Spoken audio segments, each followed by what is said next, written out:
Hi there. Welcome to the Sober Circle channel. Enjoy this speaker tape.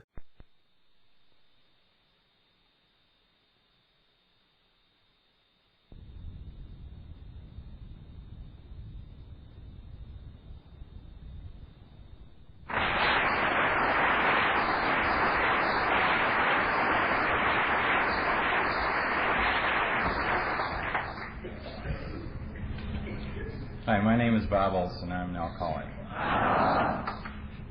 It's by the grace of God and the fellowship of Alcoholics Anonymous that I have not found a need or an excuse to take a drink today.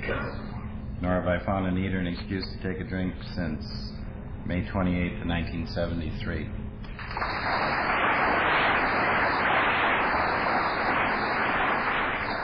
Thank you, God. Thank you for inviting me.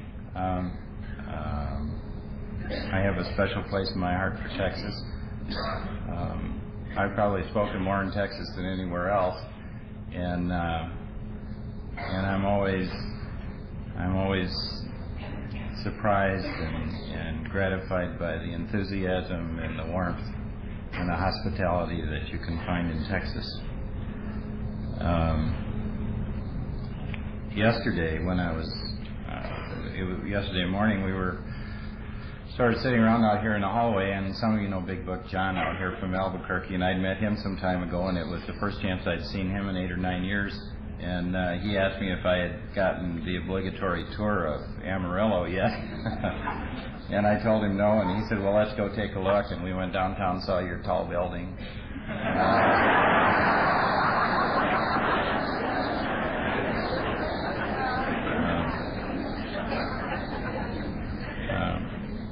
Went to a truck stop, had chicken fried steak.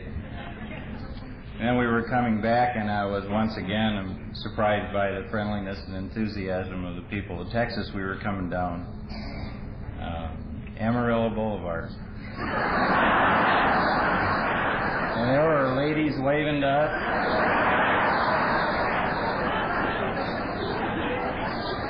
I thought they were friends of John's. He told me he didn't know them. I suppose they were saying, welcome to Amarillo. I don't know.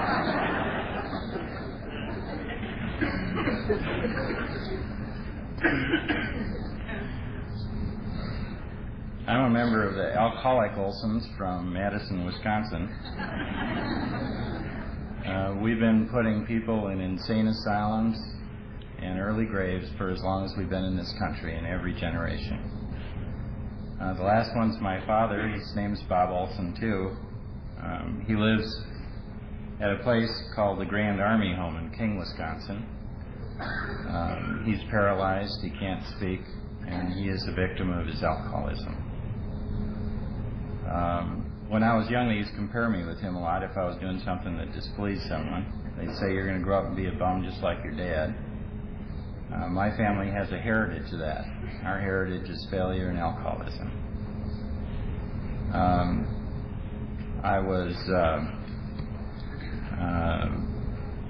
When I grew up, I lived with 4 or 5 families. By the time I was 10 or 12 years old, and I don't really say that for any particular reason other than to tell you that by the time I was 12 years old, I was pretty well shut off emotionally.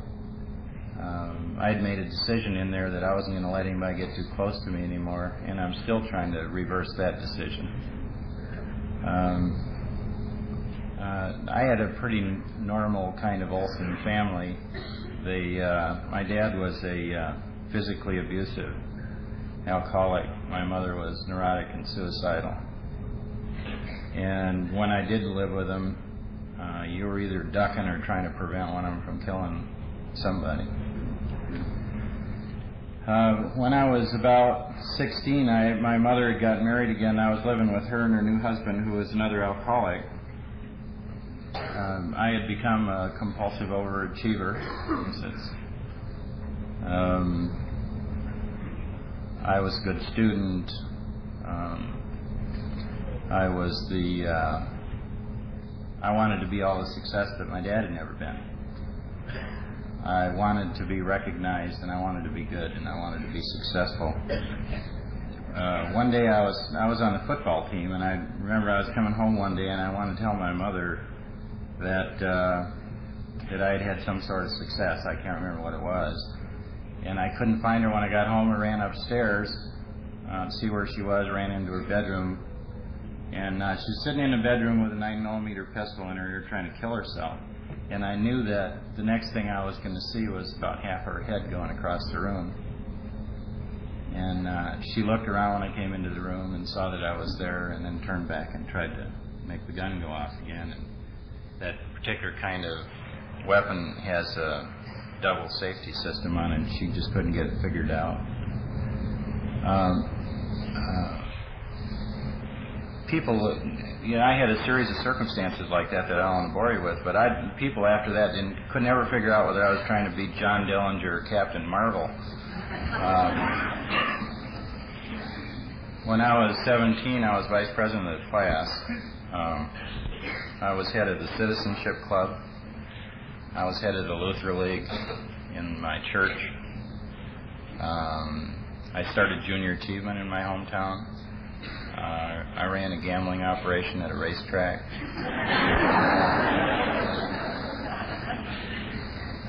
And I was arrested for assault and sentenced to 2 years in the Green Bay State Reformatory, which I did not have to serve. But every Monday I had to go tell people that I was being nice and just sort of report in. I'm not an instant alcoholic. A lot of people had the experience of drinking one drink. I drank compulsively from the beginning, but it took a while. My first drinks were when I was probably 17 years old. Drank 3 cans of beer, threw all 3 of them up. Thought that was kind of stupid, and just went on about my business.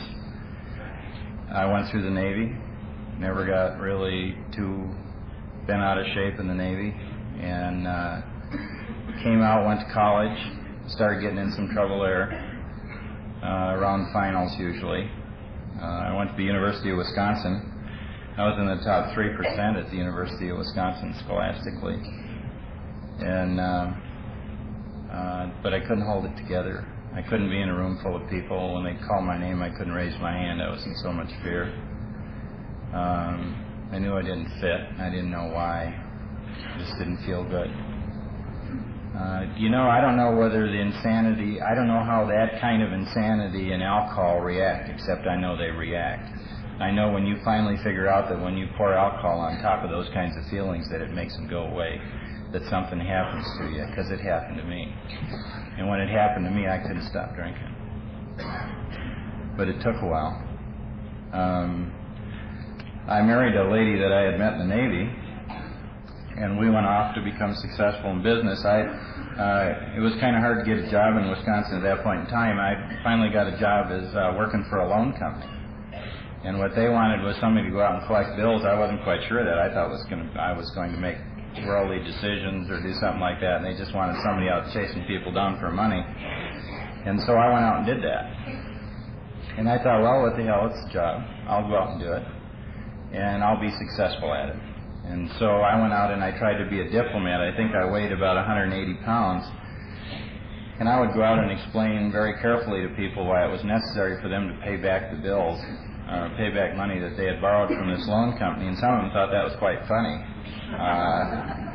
They would threaten me or throw me out or do things like that. And the first thing I did to take care of that was that I gained 50 pounds. I also found out that's kind of a nerve-wracking business, to go out and talk to people about collecting money all the time. So I'd stop at the corner bar on the way home, and I would have what they up there call a beer and a bump. And so I'd sit there drinking shots and beers, and as soon as my motor was calmed down a little bit, I'd go home and talk to my wife.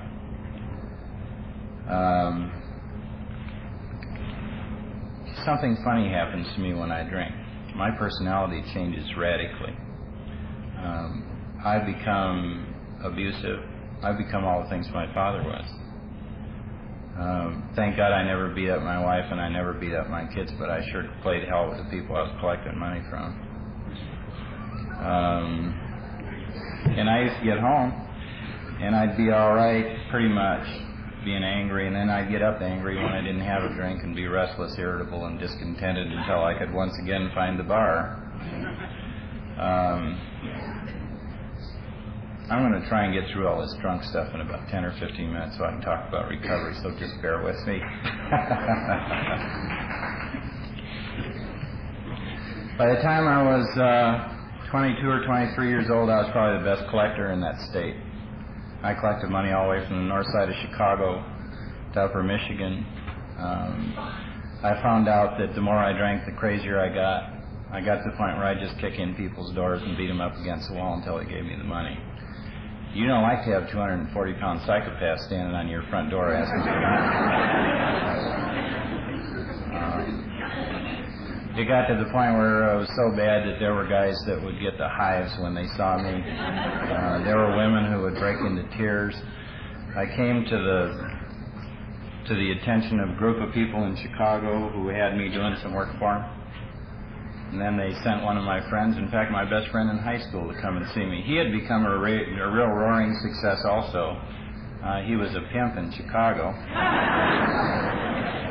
And he came and asked me if I would go to work for this racetrack in Chicago that was run by the syndicate there. And I said, I told him I didn't know anything about running a racetrack.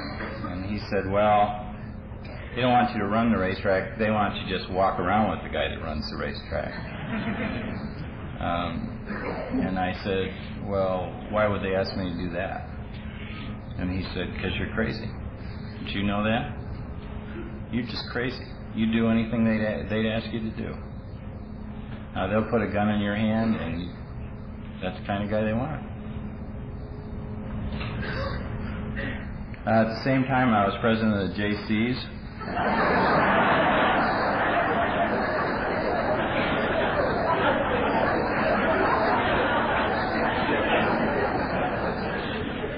I was president of the Optimist Club.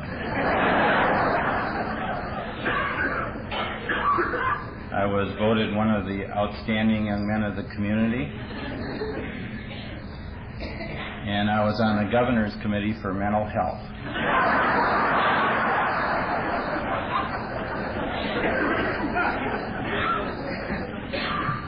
Sometime after that, I went to work for a large paper company. They made me a manager of a paper converting plant in Minneapolis. I drank more and more.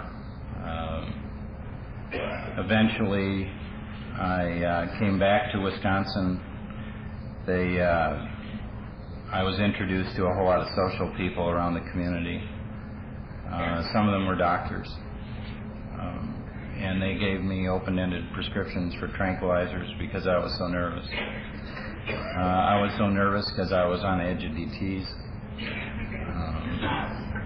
And as a result of that, I found out that I could take that in the morning and I wouldn't have to drink. And I wouldn't have to shake. And I could wait till 3 o'clock in the afternoon to start drinking.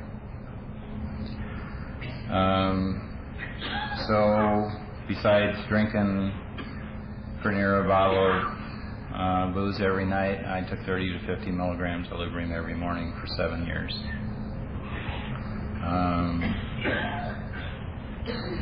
When I moved back to Wisconsin, I had gotten to the point where funny things started happening to my body. Sometimes Librium didn't work. I would get up in the morning and I would take a handful of that junk and I would go off to sell something for their converting plant, and I would get out in the middle of nowhere and all of a sudden my body would start going into DTs and everything would start wrenching, and I got to the point where you couldn't drive a car.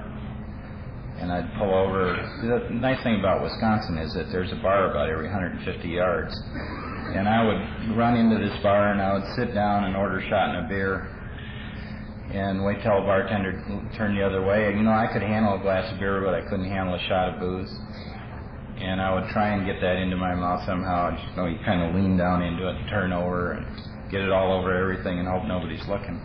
Now I would sit there and drink a shot and a beer and take equilibrium, drink a shot of beer and take equilibrium, drink a shot of beer and take equilibrium. And when I started feeling like I was human again, I'd go for home. I always thought that Al-Anons invented shot glasses. It would take somebody that was pretty mad at an alcoholic to put booze in something that size. I don't know how you felt about it, but when I was drinking, and one of the great things about being sober today is that I can eat soup with a spoon. I don't shake so bad that everything falls out of stuff anymore. And shot glasses were like that to me. I just couldn't use them. I'd drink whiskey out of a glass, but I just don't understand shot glasses. Let me just get all that stuff out of the way. In March of 1973, I started going back to Alcoholics Anonymous. I had gone to Alcoholics Anonymous periodically from 1968 on. I had gone there because I know there's a solution here. I knew that intuitively. God talks to us through intuitive thought, and I knew for a fact that there was a solution here, and I just couldn't get to it. And the reason why I couldn't get to it was because I was always drunk or I was always stoned. And you can't come to an Alcoholics Anonymous meeting all whacked out of shape and get anything out of it. I used to go in Minnesota when I was up there. I would go into a meeting, and I would sit in that meeting and go, God, I'm in so much trouble. I just don't know what to do. I can't stop drinking. I just can't stop anything. I'm falling apart. My nerves are gone. I don't know what I'm going to do. And they'd say, you're going to be all right. Okay? I don't tell people that. In the book it says, talk about the fatal feature of the malady. If somebody comes up and tells me that, I say, you're going to die. You're going to die. And if you're lucky, you'll go insane and die. Okay? Those are your choices. I've seen people in this program walk in the door and everybody comes up and hugs them and pats them and strokes them, and that's what they're looking for. Sometimes you got to shout at them. Tell them, stop. Sometimes you can't talk to a drunk that way. Sometimes you can love them. Sometimes you just got to beat them over the head to get their attention. Otherwise they'll wander off and die in a ditch someplace, just like we've been doing for as long as we've been drinking. I had gone to Alcoholics Anonymous in Wisconsin, and I had sort of picked up a sponsor. And he was trying to drag me around and get me to meetings. One day I called him up and said, well, I don't really think I'm an alcoholic. And he said, okay, we'll probably see you again. And somewhere around the 28th of May, it's a lot like Jesse. I don't know if that's the right day. I know that's either the right day or past the right day, because I went on some kind of running drunk for about a week, and I wound up on the floor of an empty house in Fond du Lac, Wisconsin. And a couple of people from Alcoholics Anonymous came in and carried me out, and I don't even remember calling them.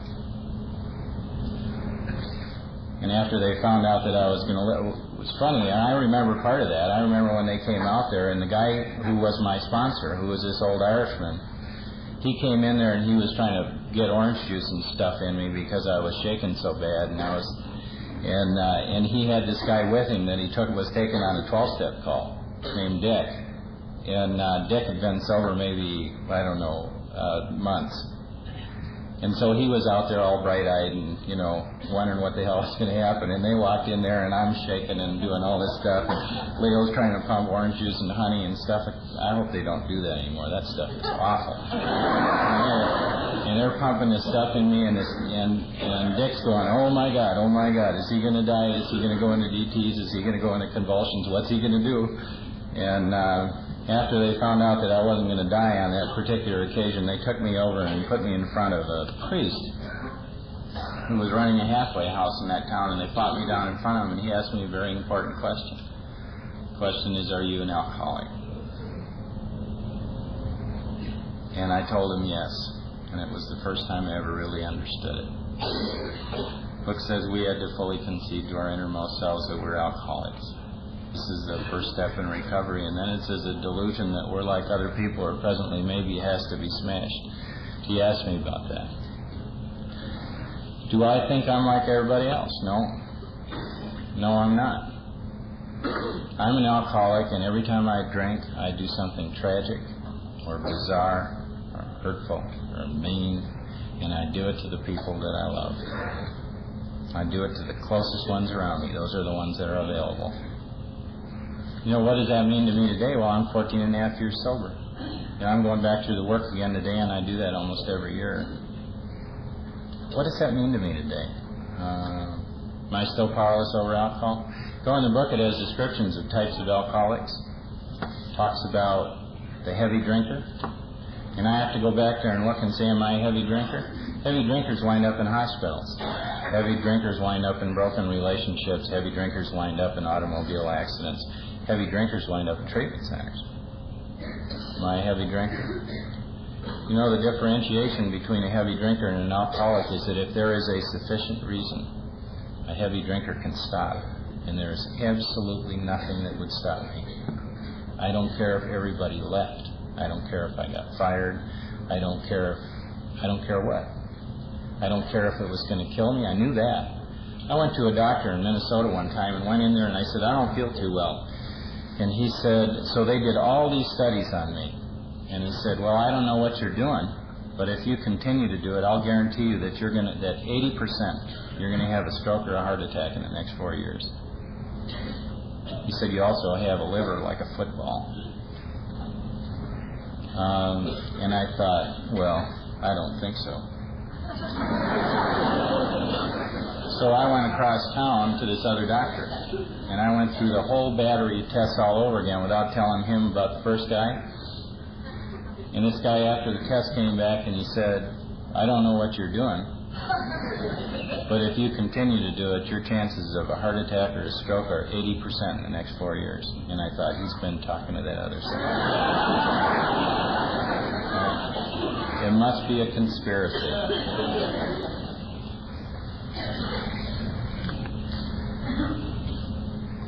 So I looked at it. There's no sufficient reason to stop. They told me I was going to die. You know, I waited 5 years after that before I stopped drinking. And it wasn't because they told me I was going to die. You can't scare a drunk. So I looked at that. You know how we do the first step is that we start at the forward to the first edition and we read it. And every time it describes an alcoholic, my sponsor looked at me and he says, that sound like you. You know, it talks about all those things in the beginning of the 3rd chapter that we do about taking trips and not taking trips, and I did most of that stuff. And he says, does that sound like you? You know, in the first part of that book, that's all it talks about. It's me. It's just talking about me. And I'll tell you where the great hope came from that. When my sponsor sat down with me and he showed me the forward to the first edition, and he said, read the part in the italics. And it says, to show others precisely how we have recovered is the main purpose of this book. Okay? You know where the hope is in that? Precisely. That's where the hope is. If I went into an AA meeting after I had been in AA meetings for 5 years and some guy said, to show others in a general way how we have recovered is the main purpose in this book, I know that I would have missed the point. But that says that someone can sit down and show me precisely how to recover. Do you believe that? It's true. It's absolutely true. And I have some hope from that because my sponsor said I can show you precisely how to recover. Well, that's kind of a lofty spiritual position to come from, isn't it? It's not really, because the book has precise directions in it. I sat there and read the first part of that book, and I was everything in there, and I know I'm not a heavy drinker. I'm a real alcoholic, and that means that every time I drink, I go out of control. I lose control. And then he took me back to the beginning of the one chapter where it says, if when you honestly want to, you find you can't drink entirely, or you can't quit entirely. And he said, does that talk about you? And I said, I think so. And he said, well, were you ever able to quit entirely? And I said, no, I once quit for a week. And he said, no, did you ever just quit and then you didn't ever do it anymore? And I said, no. And he said, well, you passed that part. And it says or, so I didn't even have to pass the second part. Or if once you start you have little control over the amount you take. Does that sound like you? Yeah. I remember on the way home, where I'd say, I think I'll have a couple of drinks on the way home, and I'd get home the next day. You know, I'd go out for 2 drinks and have 20 drinks. I never could judge how many drinks I was going to take once I sat down and took a drink. And the book says that if that describes you, you're probably alcoholic. Bill Olson had a way of writing that, so he didn't say you're definitely alcoholic. He just wants you to make your own decisions. But if those things are going on in your life, you're probably alcoholic. And those things are going on in my life, and I am. And I have to look at that every time I go through the work. Well, I'm 14 and a half years sober. Am I a victim of the delusion that I can drink successfully? No. Every time I have drank, since I became compulsive and obsessive about drinking, I have been unsuccessful. There has never been a reversal. I have never drank successfully, and I have never seen anyone like me drink successfully. Every time I see someone in this program who loses sight of the direction and the thrust of this program and goes out and drinks again, they don't do it successfully. And I will not either. And I know that. My sponsor sat down with me in the second step and said, I want you to read this. If you are even willing to believe, upon this simple cornerstone, a wonderfully effective spiritual structure can be built. Are you even willing to believe? When I came to this program, I didn't believe in God. And this little guy in Wisconsin said, well, just kind of try and act like you do. Pray, even if you don't believe it, just pray. And so I do that old business about praying in the morning to keep you sober and thank God at night for keeping you sober, and that's all I knew how to do. And that's what I did in the beginning. And my second step experience is this. I was sober 90 days, and I hadn't had a pill either. And I'm sitting there, and I'm really shaken and upset and disorganized, and my mind is going in 15 different directions at once. And he says, why are you sober? And I said, I don't know. I guess it's because I'm a member of Alcoholics Anonymous. And he said, that's bull. You hung around this program from 1968 until 73, and you never got sober. So hanging around AA is not the solution. What's different? And I said, I don't know. And he said, well, are you eating differently? And I said, no. He said, are you exercising differently? And I said, no. Well, are you working harder? No. Well, what's different in your life? And I said, I'm doing the stuff you asked me to do. I'm praying in the morning and I'm praying in the evening. And he asked me, would you consider, or would you concede, that you are sober today by the grace of a God you don't even believe in?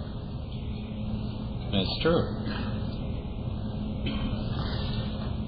Back a little further in that chapter, it says, crushed by a self-imposed crisis, we could neither postpone nor evade. We had to fearlessly face the proposition that God either is or he isn't. He's either everything or he's nothing. What's your decision to be? Okay? My self-imposed crisis is certainly my alcoholism, but it's more than that. My self-imposed crisis is that I can't fix myself. If I could fix myself, I would have never come to Alcoholics Anonymous. Why the hell would I do that? I could have just done it at home, forgot the whole business. My problem is that I can't fix myself. And I am crushed by this self-imposed crisis. I'm not drunk because you made me a drunk. I'm a drunk because I drank. And I couldn't stop drinking. And I have that kind of system that reacts to alcohol like that. And I have that kind of personality that reacts to alcohol that way. I don't know why the hell that works, except I'm one. And so I can't fix it. The book says something real interesting. It says, no human power could relieve our alcoholism. Not good news. I can't fix myself, and you can't fix me.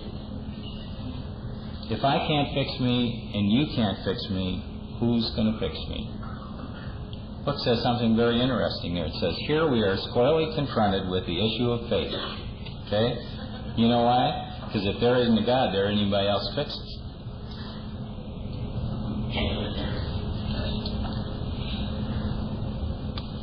Going through the steps again, what does that have to do with me today? About 8 or 9 months ago, there were a set of circumstances in my life which made it kind of difficult. And I'm going through that, and all of a sudden I feel like I'm running in molasses. And I'm trying to find in the book where it talks about that. And I got into the second step, and it started talking about people making heavy going out of life. And I went, whoops, I think this is where it is. I think I need to look at this more closely. And it describes two kinds of people there. It describes people who make heavy going out of life, and it talks about people who have power, peace, and a sense of direction. And that's what I didn't have. I didn't have power, I didn't have peace, and I didn't have a sense of direction. And it says that the difference between these people who make heavy going out of life and the people who have power, peace, and a sense of direction is the consciousness of the presence of God. Isn't that amazing? And how do I practice the consciousness of the presence of God? By understanding that I'm not running the show, that I'm the drunk. And when I started doing that, my life started changing again. You know, the thing that's been going through my mind for the last 2 days to get up here was to not talk about being drunk, to talk about being recovered, and that it was important that I do that for you, and it's a risk for me to do that because what I would normally try and do is get up here and entertain you, and I have no intention of doing that.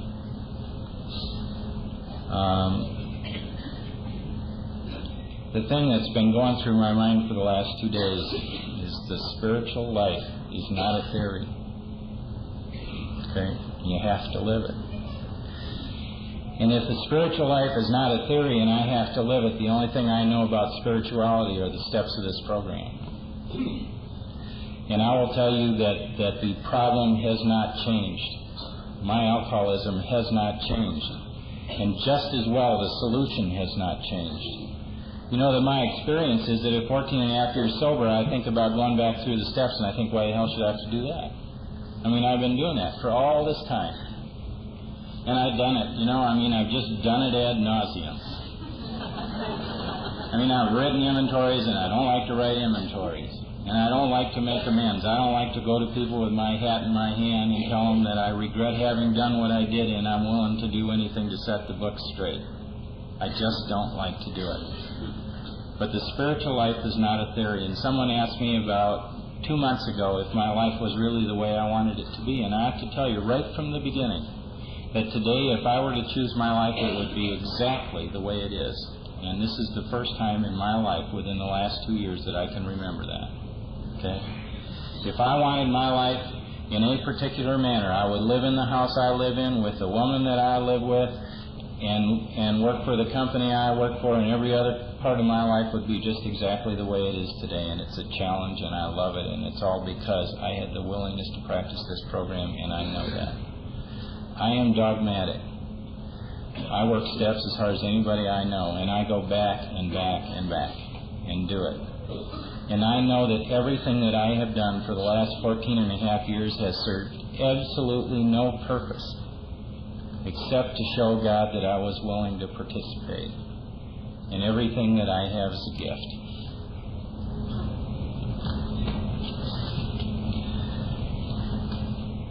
When my sponsor, I want to talk about one thing about power. In the second step, it talks about power.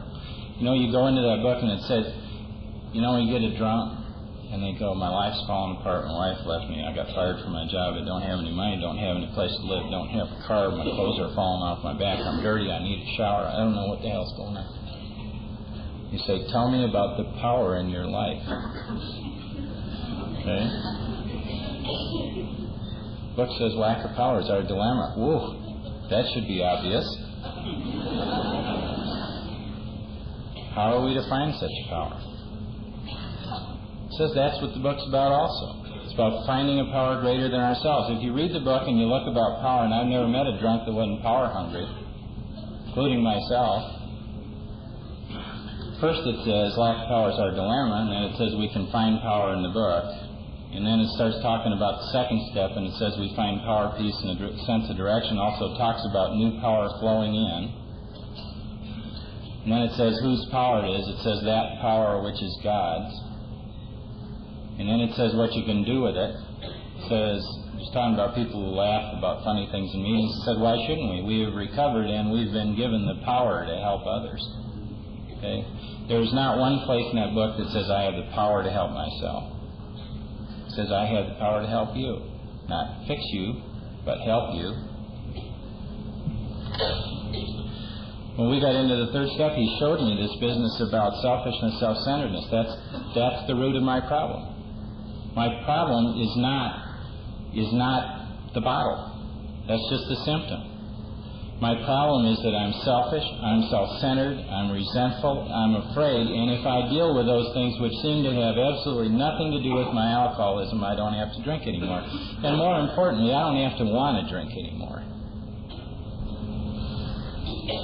So they're saying, I know this looks like the problem, but attack that.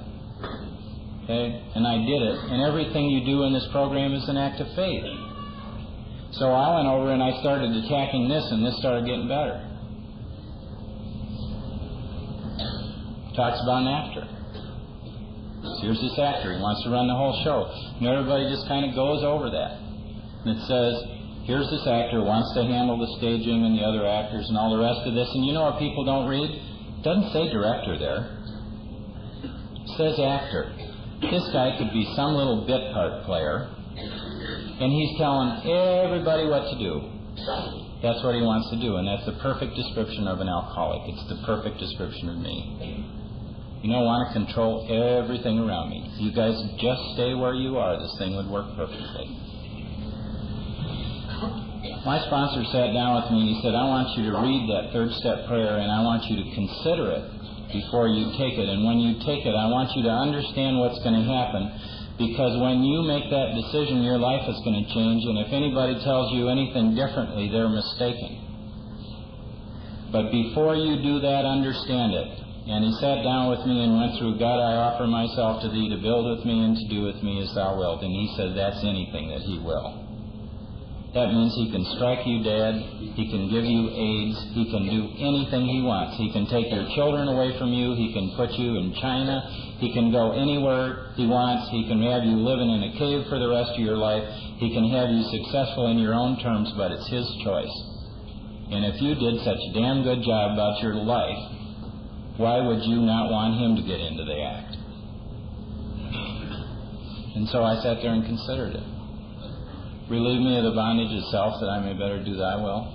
You know, my bondage is not the bottle.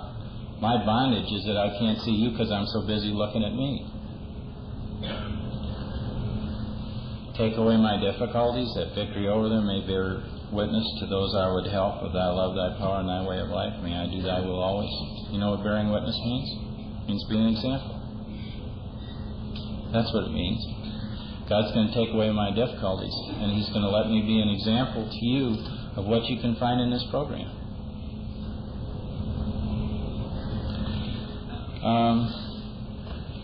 It says after that, we thought, well, before making this decision, knowing that we could at last abandon ourselves utterly to him. I don't know if any of you have ever been in the Navy, but abandon's a strong word for me. And abandoning self is like abandoning a ship. Okay, you get out of self and get away from it. My problem is that I am in self, and I need to abandon that. I need to abandon self to God. Let him take care of that. I don't have the strength to do that. And so I did that. I got on my knees and I held hands with another man, and I said the third step prayer, and I meant it. You know what that is? It's like, are you sure you want God to be a part of your life? You're sure you want God to have all that power? Okay? What a joke. God's got all the power anyway. That's just an exercise in who's God and who's the drunk. Okay? You know what that whole thing does? It gets you centered. Here's God, and here's me. Okay? And I'm making this decision that God's going to start running my life. And God's going to speak to me through intuitive thought. And that's the way I'm going to hear it. And I'm going to do some stupid things thinking I'm hearing that, but eventually that will become a working part of my life. That's what the book says. God speaks to me through intuitive thought as much as he speaks to our groups through a group conscience. And he speaks to you the same way. It says that'll have little permanent effect, that decision, unless it's at once followed by a rigorous attempt to clean house. Big book's kind of interesting, you know, at once followed by a rigorous attempt to clean house. Obviously, they're talking about an inventory. thing that kills me, there's people come into Alcoholics Anonymous today, and they come in and they pat them on the back and tell them they're going to be fine, and the guys say, well, I'm really kind of messed up, my mind doesn't work very well, and I think I just need to get well, and they can say, go, that's fine, just do that, hang around, drink some coffee, eat some cookies, and 6 months from now, when your mind is cleared up, maybe you can take a look at these spiritual principles. Strongest statement in the book. With all the earnestness at our command, we beg of you to be fearless and thorough from the very start. There's no place in that book that says give these guys a 6-month sabbatical. There's a fly up here that's real fond of me. Well, at least I attracted flies.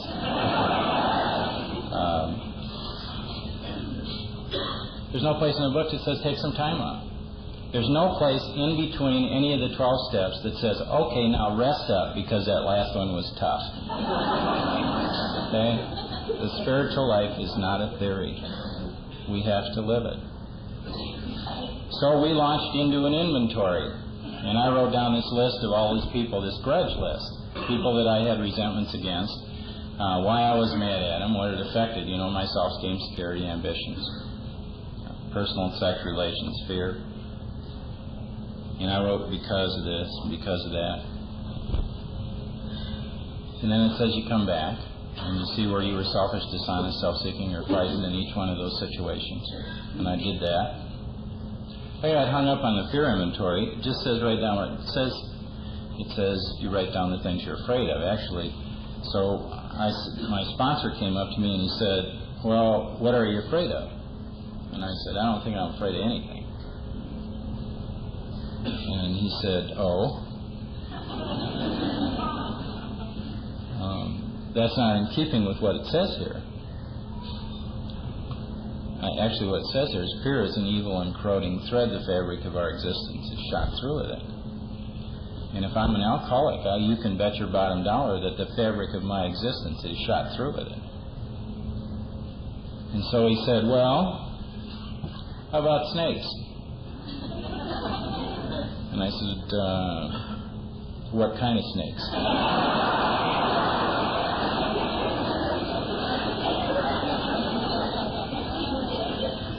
And he said, well, like a rattlesnake. And I said, I wouldn't want to be in a closet with one. And he said, well, write down snakes. And he said, how about spiders? And I said, like black widow spiders? And he said, yeah. And I said, okay. He said, write down spiders. Well, how about women?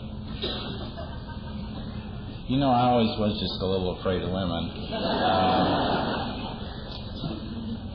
I'm just not going to qualify for this lady from California.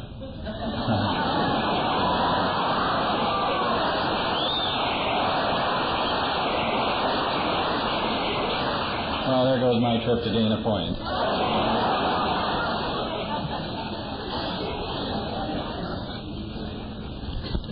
And he said, well, write down women. Well, how about little children? I'm always afraid that I don't like to hold a little tiny kid because I'm always afraid I'm going to squeeze him too hard or drop him or something, and I don't want to hurt him. And so he said, write down little children. How about failure? Oh, my God. Yeah, well, that's one of my heritages. Yeah, I'm afraid of failure. How about inadequacy? Yeah, I really never thought I was good enough. A lot of things. Was there anything you're not afraid of?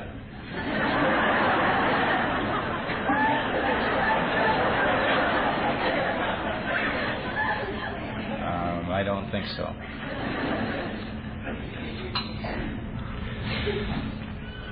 There's an interesting comment there in the fear inventory. It says, wasn't it because self-reliance failed us? Yeah.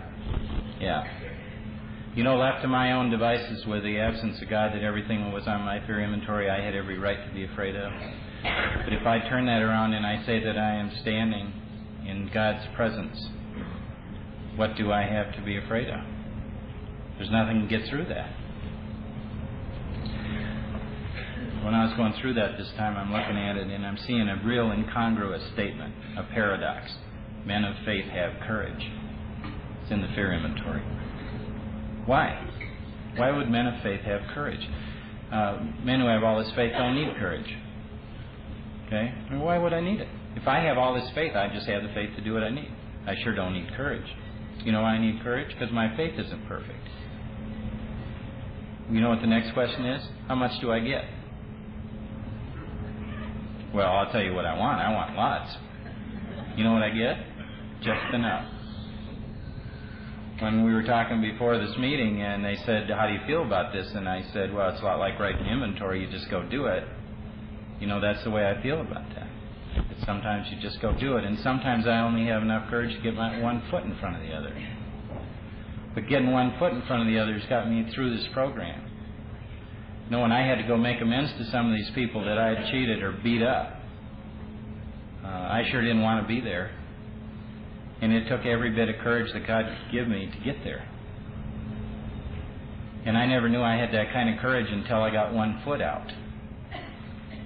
And I have to walk through my fear to find spirituality in this program, and I'm inclined to believe that you do too. God either is or he isn't. He's either everything or he's nothing. Before I came up here, I had absolutely no idea what I was going to say.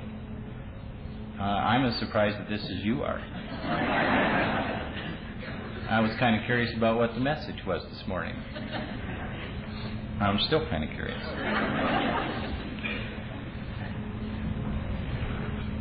There's a thing that is euphemistically called a sex inventory. It really has to do with relationships. Where was I selfish and self-seeking? Where did I unjustifiably arouse jealousy, suspicion, or bitterness? Same thing with everything else. You just answer all the questions. What I found in that was that I had been selfish and self-seeking in every relationship I ever had, and no wonder they didn't work. And on the end of that, my sponsor told me to put something that we call take it to the grave stuff. Usually has something to do with sex. So I wrote down everything I was ashamed of on the end of that inventory, and I went to talk to him. Well, my sponsor, and some of you know him, his name's Don P., sat down with me, and the word risk is coming up again. Don Pritz is the only guy that I had ever let close to me. And when I sat down with that pile of garbage, I knew that he was going to get up and say, you really are a nasty person. And that he would never talk to me again, and the person that I had allowed close to me would leave me like I was an old sack of trash. And my attitude about this program is that God either is or he isn't. The spiritual life is not a theory, so you just do it. So I did it. And in the end of that inventory, he stood up and threw his arms around me and said, I love you, and I am so happy that you did that. And I learned a couple things about that. One of them is that as bad as I was at that point in time, that someone could love me. And I didn't care that it was a man. And the other thing was that I can't remember what the other thing was. Do you know one of the things that happens when you drink too long? Is that there's a big hole in here. It's like a piece of Swiss cheese. It's like a black hole. And every once in a while something falls in there and it never comes out again.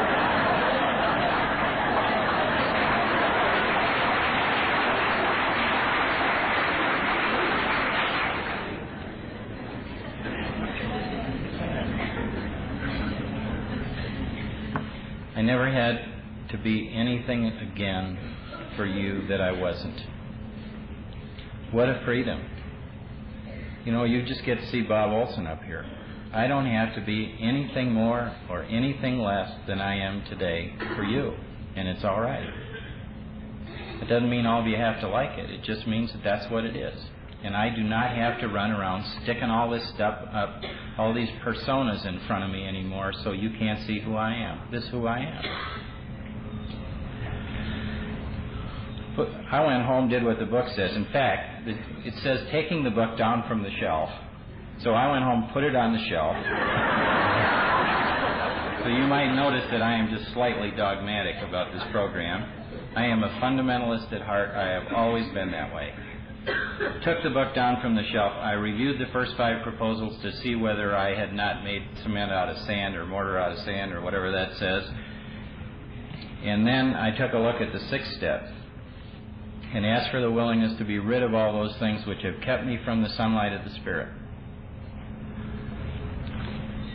And then I went and did the 7-step prayer. God, I'm now ready that you have all of me, good and bad. The book says that we made a list of all persons we had harmed and became willing to make amends to them all. The next line in the book is, we did it when we took inventory. Okay? My amends list was my inventory list. I had to add a couple things on there, but by and large, almost everything, every person I had to see to make amends to was on my inventory.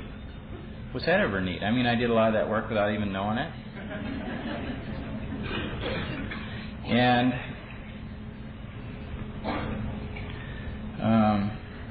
so I went through this thing. We do a thing there where I had the amends list, and I went over to Don and I said, well, okay, now how do I manage this? And he said, what you need to do is you need to go through that list and you have to write down the harm.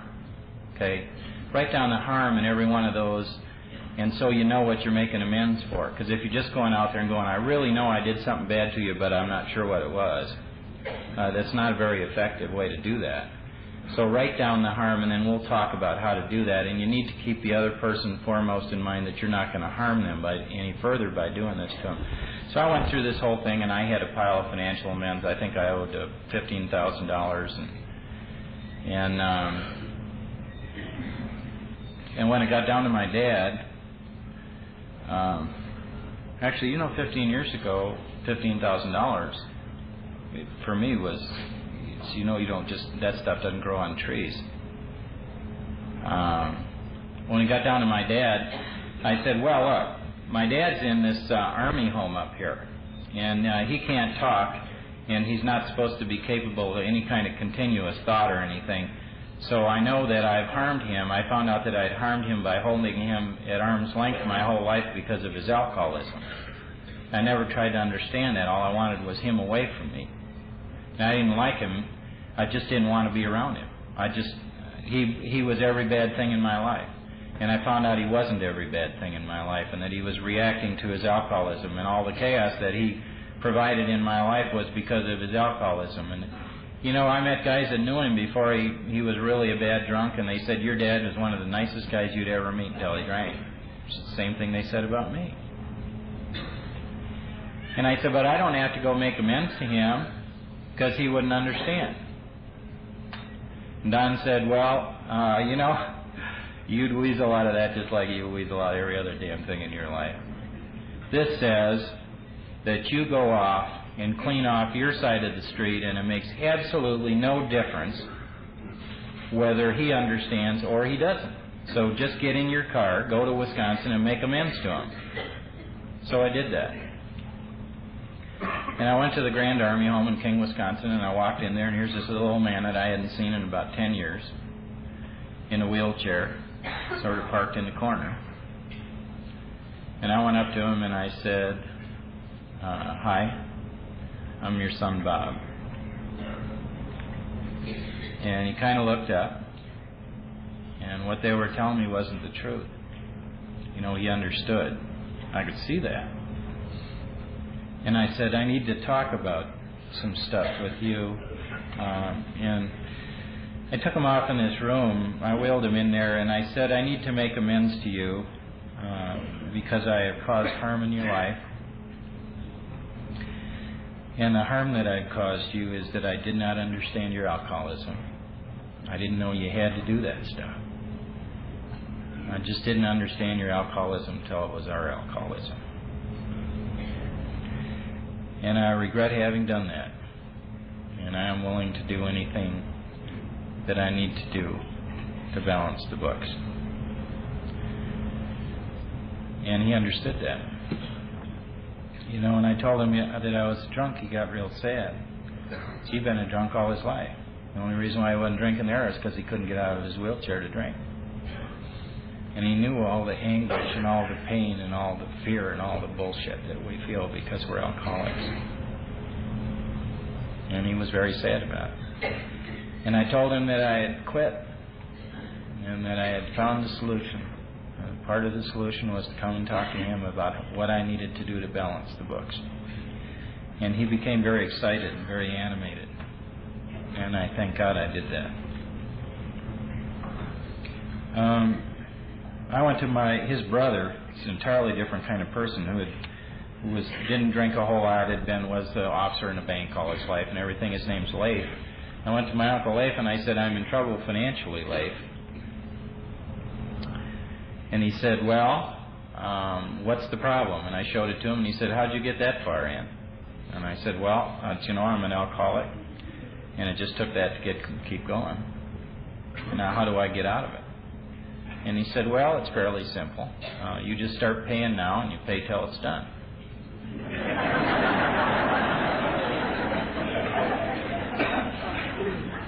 But, it's just like in AA, wait a minute, do you have another solution? So I did that. I started paying, and I paid for 3.5 years, just paid like 30% of my paycheck every payday. Hardly ever went out, hardly ever went to a movie, hardly ever went out for dinner. Just paid. Thinking maybe something would happen. And in a move that was uncharacteristic to me, after 3.5 years, I took my kids to a boat show in Denver because I've always been crazy about boats. Never had one. I was one of those kids that sit on the shore and watch everybody else's boats and go, boy, when I grow up, I'm going to have one of those. And so I went to this boat show. We were walking around. The Bassmasters were up there, and they had a raffle on a boat, 3 chances for $10. And I tell you, this guy had $10 of my money before I even knew I had it out of my pocket. And I'm going, oh my God, how could I do something that stupid? I just gave these guys money, and I don't even like bass fishing. And the next day they called me up and told me I won the boat. Well, see, I still owed $2,500. I'd been down at York Street, which is kind of the mother house in Denver, right? It's a big clubhouse, and I'd been down there going, well, I've been paying my amends for 3.5 years now. I've been doing such a good job. I think God just loves me to pieces. I just did all this by myself. I went out to the store where they had this boat, and I was talking to the wholesaler, and I said, how much is that boat worth? And he said, $2,400. And my kids were with me. And they were crawling around in this boat going, gee, Dad, this is just great. Is this going to be our boat? And I said, no, it's not. This Texan came up to me and he said, you want to sell that boat, son? And I said, how much? And he said, I'll give you $2,500 for it. And I said, cash? And he said, I'll meet you at the bank tomorrow morning. I met him at the bank the next morning, and he gave me $100 bills, as Texans are wont to do. And I paid out the rest of my amends. I was over there being such a big damn deal, talking about what a great job I had done. And this big hand came out of the sky with the rest of my immense money and said, who? Who? God works like that in my life. He works that way in your life, too, if you want Him to. God never... I just don't think there's a free lunch. I'm sure there is somewhere. But all God's ever wanted me to do was show some degree of willingness that I was willing to participate in this program. That's all.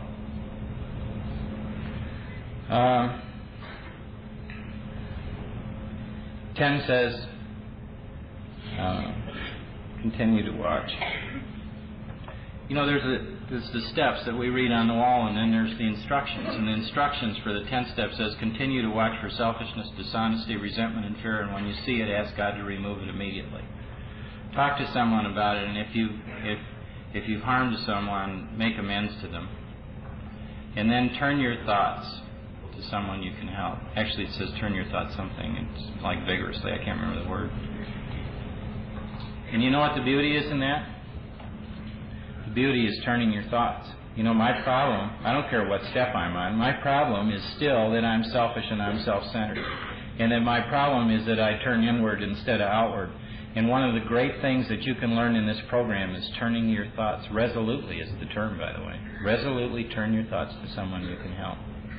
Because when I'm thinking about you, I'm not thinking about me. One of the greatest things and one of the most difficult things in this program for me has been Step 11. And the reason why is because Step 11 has to do with discipline. It talks about it. In this way, God disciplined us. I don't know why people don't do this, because there is so much benefit in there. And I will tell you about it, and if you're not doing it, I hope to God you do it, because there is so much that you can gain. Don't walk around in this program with half a loaf of bread. There's just too much available. And maybe the only reason why I'm down here is to show you pieces of that loaf. It says when we go to bed at night, we review our day, and we look to see where we were selfish, dishonest, resentful, or afraid. It asks us questions about how we treated other people and whether we put more into the day than we took out. And after we've made that review, it asks us to ask God for forgiveness for those things that we've done and to give us some direction the next day. And I do that when I go to bed at night. It says, upon retiring, and upon my retiring, I do that. And when I get up in the morning, it says, upon awakening. And what I do then is I do exactly what the book does. You know, all I've been doing all this time is just answering the questions. God, please keep my day divorced from selfish, dishonest, and self-seeking motives. Please give me inspiration, intuitive thought, or decision. And then I plan my day. Well, I'm going to get up today, I'm going to take a shower, and I'm going to get dressed and have breakfast, and I'll go out and talk to some of the people out here in the atrium. And then I'm going to go back to my room, and I'm going to get right with God, and I'm going to get my suit on so I look good for these folks, and I'm going to go up and tell them whatever it is you want me to say. And then when that's done, I'm going to go spend the afternoon with a really neat gentleman that I met down here, and then I'm going to get on a plane and go home and see my wife. And I'm going to go to bed early tonight, and then I'm going to get up tomorrow and go to work. And it says, God, please show me all through the day what my next step is to be. And please give me whatever I need to take care of the problems. I ask especially for freedom from self-will and make no request for myself only. Okay? And then I pray for all the people I love. And then I say the third step prayer, and then I came over here to talk. Okay? It says I have to maintain attitudes through the day. My attitudes are, thy will, not mine be done, and I'm not running the show anymore. That's part of the 11th step. And it says I should pause when agitated or doubtful and ask for the right thought or action. Try that. You know, when you're agitated or doubtful, back up 2 steps. Say, wait a minute, God. I think I just stepped into something I don't understand. Please show me what's going on here. Please give me the right thought or action. That's discipline. That's the kind of discipline that I have to learn, because I am an undisciplined, out-of-control alcoholic, and left to my own devices, I will wind up face down in my own puke in a gutter someplace. And I don't want to live like that. Carry these messages to alcoholics. You know who I 12-step? Every once in a while I get a new drunk, but that's not the kind of person I attract. I attract people in this program who don't have a solution. You know, if you've been in Alcoholics Anonymous for a while, and I don't care if it's a day, a week, a year, or 20 years, if you haven't found the solution, it's in the book, and the problem hasn't changed, and the solution hasn't changed. And when you're ready to go on a spiritual adventure, Alcoholics Anonymous is ready for you to go on. And how do I practice these principles in all my affairs? I just keep doing it over and over again. If you want what I have, and I have everything I've ever wanted, and you're willing to do what I did, you can have it. Thank you.